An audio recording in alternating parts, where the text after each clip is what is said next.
As we reported on this program, there's been a whole lot of backlash against those so-called religious liberty laws. Critics say they can be used to discriminate against the gay, lesbian, transgender community. Now, the NBA, for their part, released this statement that after North Carolina became the latest state to pass this. Quote, "We are deeply concerned that this discriminatory law runs counter to our guiding principles of equality and mutual respect, and do not yet know what impact it will have on our ability to successfully host the 2017 All-Star Game in Charlotte." And for their part, the NCAA, they'll now require any city hosting the Final Four to have anti-discrimination laws in place. So joining us now to discuss this, Coach Anthony Nicodemo. He is an openly gay coach who has come out to his players at Saunders High School in Yonkers, and we covered this subject in the reaction, which was most, I guess, pleasantly that there wasn't a big deal about it at the time. So I put this all in context, Anthony, with what's going on in North Carolina and the impact that sports can have, sports leagues and institutions. You pull an all-star game, you pull a Final Four, you pull even regional stuff, amazingly that tends to focus the mind even more than legislative speeches.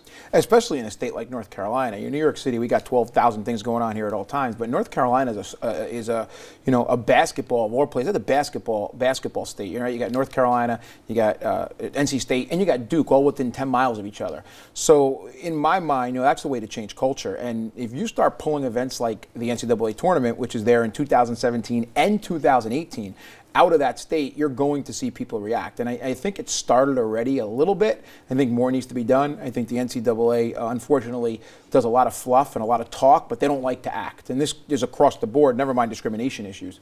But I think that has to happen. The NCAA has to step up and pull out, because all the people in that state are going to react. They're going to lose millions and millions and millions of dollars. And I think the way to get these laws repealed is to hit people in the pocketbook. And for folks who aren't as familiar with what we're talking about, without exaggerating, this is basically abetting legal discrimination, where as it relates to terminating people on sexuality, if people believe that it violates their religious perceptions, if you will. That's what we're talking about here, and that's why you've seen certain businesses, certainly in corporate America, and now even some of the professional leagues. I want to get your take on a couple things that we saw in this one clip that happened at an NHL game. If we have it, this was a Blackhawks player during the middle of the playoffs.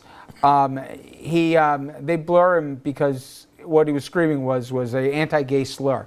He ended up getting suspended, and he apologized later on. But the point was, is this more prevalent than maybe the public thinks? Sure, you have 20 cameras focused on him during a playoff game, but have you ever heard anything like that at a game when you're coaching or whatever else? I mean, I've heard it as a fan. I've never heard it at one of my games, yeah, or my players, at least in conversations with them.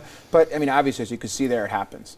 And I think in that case, I think the NHL did a good job. I think they waited, they evaluated, they looked at it. The You Can Play Project it works very close with the NHL. Patrick Burke, who started the You Can Play Project, is the director of player safety. So the minute that happened, that was the wrong league, because he's works for the central office. So they jumped on it and they suspended him, and I think they sent a message that it wouldn't be tolerated, which I think is what you're supposed to do.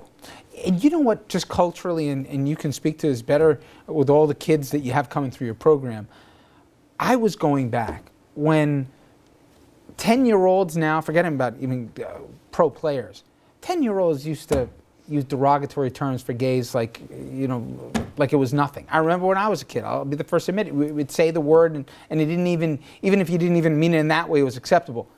The idea, if I said that, or anyone said that around my kid, and I'm not just picking my kid, but any 10-year-old, their necks would snap on a swivel.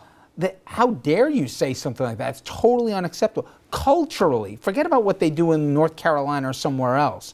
Kids are so much more advanced than I think maybe even people a generation or two removed from them understand about what is and isn't acceptable to say out loud. Yeah, I mean, I think it's still there, and I think it's a masculinity piece, right? Well, if you're gay, you're not as masculine, so that's what you do when you're a kid and you're a man. You attack masculinity. Well, you play like a girl, and I think that's where it stems from. I do, in my team, I haven't allowed it in years, even before I came out. However, I used to use my own little terms here and there that came from maybe my Italian heritage that I would use with the kids because I was so afraid of being out myself. Well, I can't show it, so this is what I'm going to do. But it's funny you say this. Yesterday I ended practice and I had 6 kids in the office, and we were just talking, and we were talking about coming on the show tonight to rearrange my schedule. We ended up in the office talking about transgender people for 30 minutes. And my kids really didn't know much about it, and they asked the proper questions respectfully, and in my own way I made sure they understood it and what was acceptable and what wasn't. But to have that conversation with 6 15-year-old kids, my hope is that that's going to change things. Is they're going to go home, they're going to tell their friends, and that's going to start to change culture, and I think that's important. I want to ask you really quickly, we've seen Michael Sam, we've seen Jason Collins. We haven't seen the second player in each sport come out, and a lot of people say that'll be the true test. Do you think their experiences where their careers, maybe because it was talent level, maybe it was whatever else, or the age, do you think that it's more or less likely that somebody else will come out because of their experiences, or say, you know what, I'll just keep it to myself? I mean, it's going to happen at some point. When? It's going to happen. Jason was right on his way out. So Jason was on his way out. Michael came out, and the way things went with Michael didn't go the way we needed them to go because of the way Michael handled it. And we need that guy who's going to come out in his prime, be a great player, go through the process, somebody who they can't worry about losing a sponsorship because he's that good. And they're out there. The question is, when are they going to take that leap? And by taking that leap, they're going to save lives. And I think that's the biggest piece of all this, is you're going to help kids by doing this and by coming out. I appreciate it. Thanks so much. Thank you, sir. We'll be right back.